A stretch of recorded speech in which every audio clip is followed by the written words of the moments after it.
conversar con la abogada constitucionalista Beatriz Ramírez para que nos ayude a dimensionar este enfrentamiento de competencias entre el Tribunal Constitucional y la Corte Interamericana de Derechos Humanos. Buenos días, Beatriz. Gracias por estar con nosotros en ATV Matinal. Buenos días, Beatriz. Bienvenida. Muy buenos días, Cintia. Buenos días, René. Gracias por la invitación.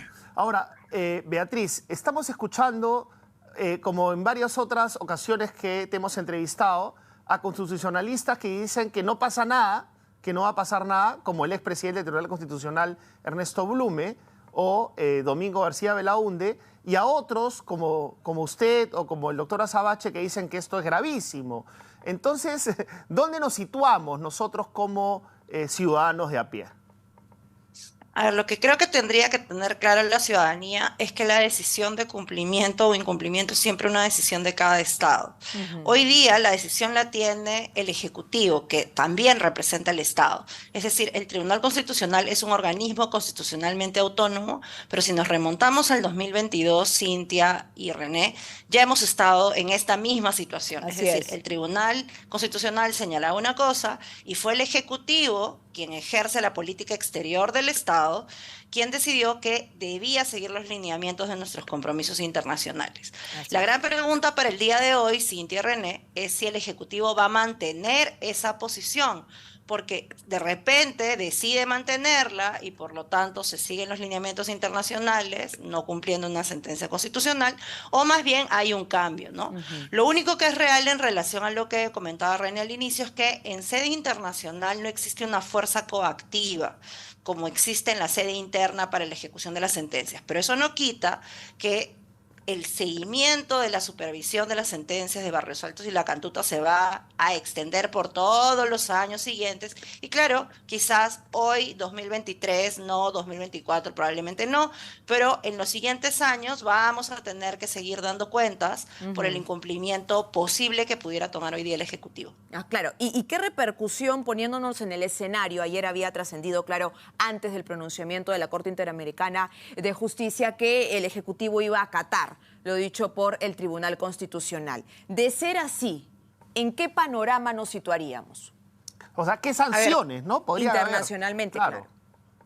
A ver, lo que creo que es importante nuevamente señalar que a nivel internacional no hay un nivel coactivo, no hay sanciones en la medida en que no es como en la jurisdicción interna, que tú tienes una fuerza policial o una fuerza de orden que va a decirle al Estado cumpla la sentencia, como por ejemplo cuando aquí en sede interna te ordenan un desalojo o te ordenan hacer algo. Claro, eso pero no existe en términos de estabilidad jurídica, con vinculaciones a organismos multilaterales, económicos, exactamente. a eso voy. Eso tiene que ver con ya más bien tu presencia internacional. Por ejemplo, ¿quiénes no cumplen las sentencias de la Corte?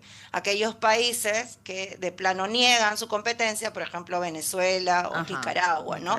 Si queremos más bien proyectar ese tipo de imagen internacional, bueno, es decisión básicamente de este Estado ponernos a ese nivel, pero digamos, es un tema de si a la representación del Perú en nuestro país le interesan o no cómo nos ven en el extranjero. La presidenta ha invertido un montón de tiempo viajando al extranjero para, en teoría, posicionar la imagen de su gobierno, ¿no? Vamos a ver si eso termina pesando tanto en su evaluación, porque ciertamente afuera del país sí importa cómo te miran en el compromiso de derechos, pero no es coactivo, sino tiene que ver básicamente con el prestigio que tiene tu institucionalidad, ¿no? Así es. Beatriz, y una consulta, ¿es normal que el Tribunal Constitucional sesione sin convocar a todos los magistrados? Porque tras darse a conocer esta resolución, han salido magistrados como, por ejemplo, Manuel Monteagudo, que indica que no tenía conocimiento de esta sesión, que no se les convocó a todos y que prácticamente se enteraron por los medios de comunicación. Lo que sucede es que la normativa interna del tribunal señala que cuando tú tienes un pedido presentado por las partes, como en este caso lo que se ha hecho es resolver un escrito presentado por el abogado del expresidente Fujimori, un pedido que se llama de reposición.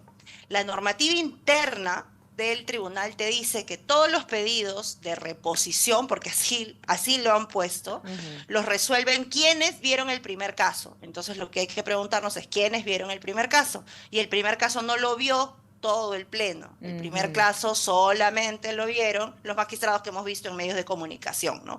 Entonces, por eso es que figuran sus 3 votos, que eran los únicos que apoyaban en mayoría, que eran el presidente, la vicepresidenta y el magistrado Gutiérrez Tix.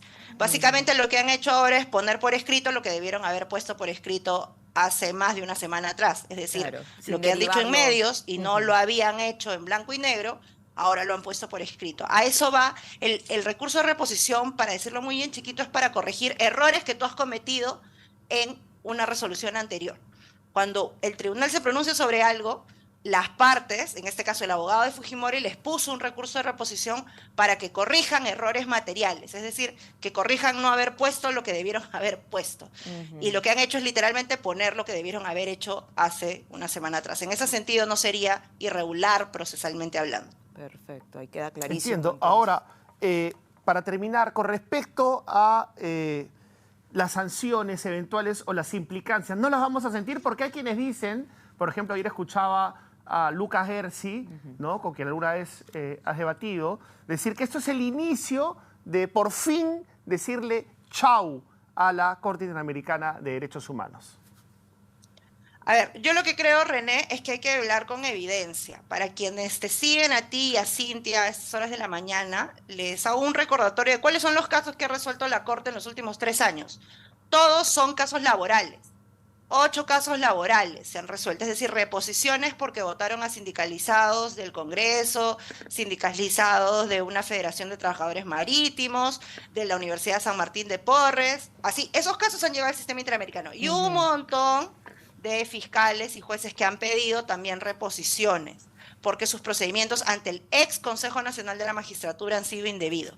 Ese tipo de casos son los que resuelve en los últimos años la Corte Interamericana contra el Perú. Beatriz, Entonces, tenemos que cortar, discúlpanos, queda claro que lo que quiere decir es que la mayoría de los casos no son estos casos políticos y son de otra naturaleza que se podrían ver afectados. Mucha gente se podría ver afectada. Beatriz, en cualquier momento volvemos a entrevistarte. Tenemos información en vivo en este momento. Muchas gracias.